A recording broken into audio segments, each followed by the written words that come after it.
राजा प्रताप भानु उस महात्मा को समझ नहीं पाए। कपटी मुनि ने कहा, देखो महाराज, आप जो मांगना चाहते हो मैं आपको दे दूंगा। राजा ने कहा, बड़े स्नेह लघुन पर करही महाराज, आप बड़े हो, हमारे ऊपर कृपा करो। कपटी मुनि राजा से कहा, ठीक है। राजा को नींद आई, राजा सो गए और उसी समय कालकेतु नाम का एक राक्षस आया और राजा इस बात को समझ नहीं पा रहे थे कि कपटी मुनि है कौन। वस्तुतः वह कपटी मुनि कौन था जिसको राजा ने अपने राज्य से भगा दिया था, समर में जीत करके वही कपटी मुनि बना हुआ था। सत्यकेतु राजा के वंश में महाराज प्रताप भानु, और ये प्रताप भानु राजा कपटी मुनि के चक्कर में पड़े। कपटी मुनि ने कहा, अगर क्या चाहते हो? तो प्रताप भानु ने कहा, मैं यही चाहता हूं कि पूरे दुनिया में मेरा राज्य हो जाए। देखिए, जो पूरे दुनिया में राज्य करने की कामना करता है वही फंसता है।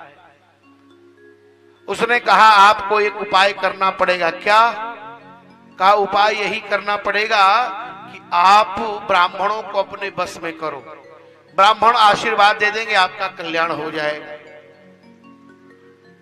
राजा प्रताप भानु को उसने आश्वासन दिया, मैं आपके यहां आऊंगा, आप चिंता न करिए, मैं आपके यहां रसोई बनाऊंगा और ब्राह्मणों को भोजन कराऊंगा और आपका कल्याण होगा। 1 वर्ष तक आपको ऐसा करना होगा।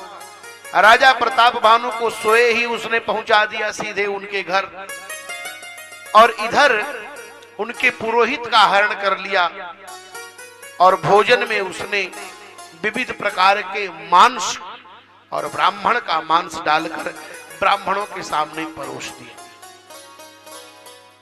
जब ब्राह्मणों के सामने परोस दिया, विविध मृगंकर आमिष राधा।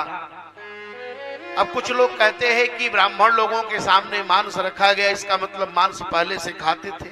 ऐसी बात नहीं है, वो मायामय रसोई हुई थी। वो रसोई थी ही नहीं, वो तो माया के साथ प्रकट की गई थी। अब कोई न जाने और आप कुछ कर दें तो बात दूसरी है। आकाशवाणी हुई, अरे ब्राह्मणों, आप लोग यह मत खाइए, इसमें तो मांस बना हुआ है। ब्राह्मणों ने शाप दे दिया, जाओ भाई, रसोई भूषुर मासु, ब्राह्मण का मांस पड़ा हुआ है। ब्राह्मणों ने शाप दे दिया कि तुमने हमारा धर्म नष्ट करना चाहा है, जाओ हम शाप दे रहे हैं कि तुम दैत्य हो जाओ, राक्षस हो जाओ पूरे परिवार के साथ। दोनों भाइयों को भी शाप दिया, मंत्री को भी शाप दिया। देखिए, जो सर्वस्व की कामना कर रहा है प्रताप भानु, यही समाज का रावण है। हमारी वृद्धि हो और समाज का कल्याण न हो, ऐसी प्रकृति जिसकी है वही समाज का रावण है। राजा प्रताप भानु अपने भाई के साथ, एक भाई कुंभकर्ण और प्रताप भानु रावण हुए और उनका मंत्री विभीषण हुआ।